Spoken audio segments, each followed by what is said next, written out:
বন্ধুরা, সম্পূর্ণ পর্ব দেখতে চ্যানেলটি সাবস্ক্রাইব করুন।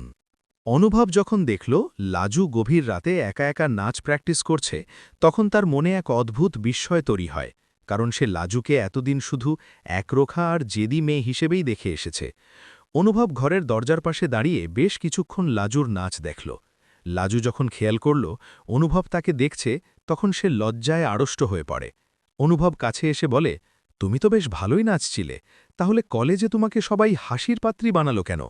লাজু মাথা নিচু করে বলে, আসলে ওখানে সবার সামনে নাচতে গিয়ে আমি ঘাবড়ে গিয়েছিলাম, আর তাছাড়া ওখানে সবাই খুব ভালো ইংরেজি বলে আর আধুনিক পোশাকে অভ্যস্ত। আমি তো সাধারণ এক গ্রামের মেয়ে, তাই বোধহয় মানিয়ে নিতে পারছি না।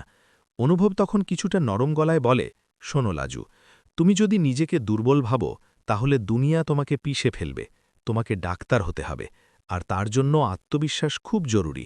লাজুর চোখে জল চলে আসে। সে বলে, তুমি তো আমাকে ভুল বোঝো, তুমি তো ভাবো আমি ফোনে বরের সাথে প্রেম করি। অনুভব একটু চুপ থেকে বলে, ওসব রাগের মাথায় বলেছি, তুমি এখন মন দিয়ে নাচের প্র্যাকটিস করো, আমি তোমাকে সাহায্য করব। অন্যদিকে বনলতা পরদিন সকালেই আলমারি থেকে তার সমস্ত দামি গয়নাগুলো বের করে একটা ব্যাগে ভরে নেয়। সে জানে এই গয়নাগুলো বিক্রি করলে হয়তো 15 লাখ টাকা হবে না, কিন্তু আপাতত ময়ূককে কিছু টাকা দিয়ে শান্ত রাখা যাবে। বনলতা যখন বাড়ি থেকে বেরোচ্ছিল, তখন জেঠিমণির সাথে তার দেখা হয়। জেঠিমণি তীক্ষ্ণ দৃষ্টিতে তাকিয়ে বলে, কিরে বনলতা, এত সকালে সাজগোজ করে কোথায় যাচ্ছিস? হাতে ওই ব্যাগটা কিসের? বনলতা ঘাবড়ে গিয়ে বলে, আসলে আমার এক বান্ধবীর বিয়ে তো, ওকে কিছু উপহার দেব, তাই ব্যাগে করে ড্রেস নিয়ে যাচ্ছি। জেঠিমণি তখন কিছু না বললেও তার মনে সন্দেহ দানা বাড়ে। সে চুপি চুপি শ্রীকে ডেকে বলে, দেখ, ওই মেয়েটা কিছু একটা লুকাচ্ছে, তুই চটপট একটা রিক্সা নিয়ে ওর পিছু কর, দেখি ও কোথায় যায়। শ্রী আর দেরি না করে বনলতার পিছু নেয়। বনলতা একটা নামি গয়নার দোকানে ঢোকে আর সেখানে গয়নাগুলো বন্ধক রেখে টাকা নেওয়ার কথা বলে, কিন্তু দোকানদার জানায় সব গয়না মিলিয়ে 10 লাখের বেশি হবে না। বনলতা চিন্তায় পড়ে যায়। সে ভাবে, বাকি 5 লাখ টাকা সে কোথা থেকে জোগাড় করবে? শ্রী দোকানের বাইরে দাঁড়িয়ে সবটা লক্ষ্য করছিল। সে বুঝতে পারে বনলতা নিশ্চয়ই কোনো বড় বিপদে পড়েছে, আর এই গয়না বিক্রির টাকা হয়তো সেই ময়ূককেই দেওয়া হবে। শ্রী মনে মনে ঠিক করে সে এই খবরটা অনুভবকে জানাবে, কিন্তু তার আগে তাকে অকাট্য প্রমাণ জোগাড় করতে হবে। এদিকে কলেজে লাজু যখন নাচের ক্লাসে যায়, তখন সিনিয়ররা তাকে আবারও অপমান করতে শুরু করে। লাজু এবার আর চুপ থাকে না, সে স্পষ্ট ইংরেজিতে তাদের উত্তর দেয়, যা শুনে সবাই অবাক হয়ে যায়। লাজু মনে মনে অনুভবকে ধন্যবাদ জানায়, কারণ কাল রাতে অনুভবই তাকে সাহস দিয়েছিল। বিকেলে বনলতা ময়ূকের সাথে পার্কে দেখা করে। ময়ূক টাকা দেখে বলে, মোটে 10 লাখ, বাকি 5 লাখ কোথায়? বনলতা কান্নাকাটি করে বলে, আমার কাছে আর 1 টাকাও নেই, প্লিজ তুমি আমাকে ছেড়ে দাও। ময়ূক তখন অট্টহাসি হেসে বলে, কালকের মধ্যে বাকি টাকা না দিলে আমি অনুভবের কাছে আমাদের সব পুরনো ছবি আর ভিডিও পাঠিয়ে দেব। বনলতা অসহায় বোধ করে। সে বাড়ি ফিরে এসে নিজের ঘরের দরজা বন্ধ করে কাঁদতে থাকে। অনুভব অফিস থেকে ফিরে লাজুকে খুশি দেখে মনে মনে শান্তি পায়, কিন্তু তার মা শ্রী যখন তাকে আড়ালে ডেকে নিয়ে সব কথা বলে, তখন অনুভবের মাথায় আকাশ ভেঙে পড়ে।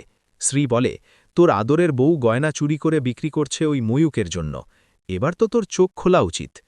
অনুভব প্রথমে বিশ্বাস করতে চায় না, কিন্তু শ্রী যখন সেই গয়নার দোকানের রসিদটা দেখায়, যেটা সে বনলতার অলক্ষ্যে সংগ্রহ করেছিল, তখন অনুভব স্তব্ধ হয়ে যায়।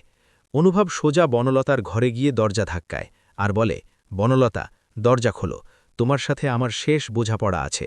বনলতা ভয়ে ভয়ে দরজা খুললে অনুভব গয়নার রসিদটা তার মুখের সামনে ধরে বলে, এটা কিসের?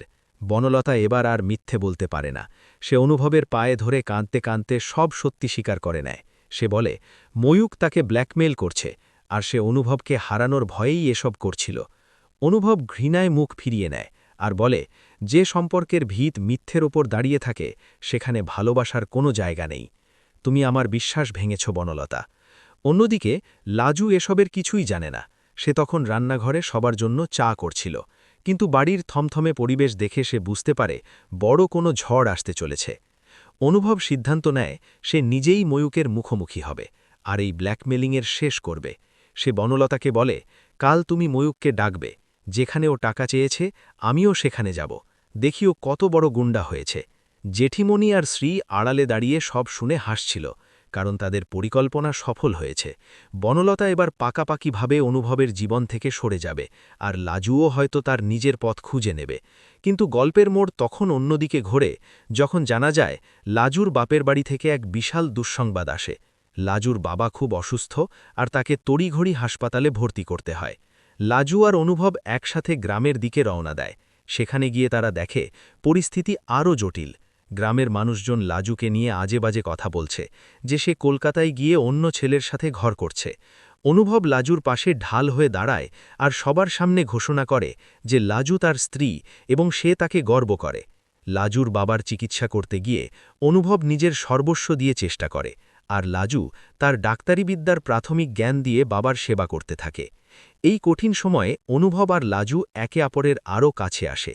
তাদের মধ্যে এক অদৃশ্য বন্ধুত্বের টান তৈরি হয়, যা প্রেমের চেয়েও গভীর। অনুভব বুঝতে পারে ভালোবাসা মানে শুধু রূপ বা জৌলচ নয়, ভালোবাসা মানে বিপদে পাশে থাকা। শ্রী যখন খবর পায় যে অনুভব গ্রামে গিয়ে লাজুর সেবা করছে, তখন সে রাগে ফেটে পড়ে। সে ভাবে তার সব পরিকল্পনা বুঝি ভেস্তে গেল। সে এবার নিজেই গ্রামে যাওয়ার সিদ্ধান্ত নেয়, যাতে লাজু আর অনুভবের দূরত্ব বাড়ানো যায়। কিন্তু সেখানে গিয়ে সে যা দেখে তাতে তার চোখ খুলে যায়। সে দেখে লাজু কি নিপুণভাবে গ্রামবাসীর সেবা করছে, আর সবাই তাকে দেবীর মতো সম্মান করছে। অনুভব তার মাকে বলে, দেখেছ মা, যাকে তুমি গ্রাম্য মেয়ে বলে অবহেলা করতে, আজ সেই মেয়েটাই শত শত মানুষের প্রাণ বাঁচাচ্ছে। শ্রী নিজের ভুল বুঝতে পারে আর লাজুর কাছে ক্ষমা চায়। বনলতাও এই খবর পেয়ে গ্রামে আসে, কিন্তু সে দূর থেকে অনুভব আর লাজুর সুখ দেখে ফিরে যায়। সে বুঝতে পারে তার জেদ আর মিথ্যে তাকে কোথায় নামিয়ে দিয়েছে, আর লাজুর সততা তাকে কোথায় পৌঁছে দিয়েছে। অনুভব আর লাজু যখন কলকাতায় ফিরে আসে, তখন তাদের জীবন সম্পূর্ণ বদলে গেছে। তারা এখন শুধু স্বামী স্ত্রী নয়, তারা একে অপরের সবচেয়ে বড় শক্তি। অনুভব লাজুকে বলে, আমাদের গল্পটা হয়তো একটু অন্যরকম ছিল, কিন্তু শেষটা যেন খুব সুন্দর হয়। লাজু হাসি মুখে অনুভবের কাঁধে মাথা রাখে, আর শুরু হয় এক নতুন পথচলা, যেখানে নেই কোনো ব্ল্যাকমেল, নেই কোনো সন্দেহ, শুধু আছে এক আকাশ ভালোবাসা আর বিশ্বাস, যা চিরকাল অটুট থাকবে।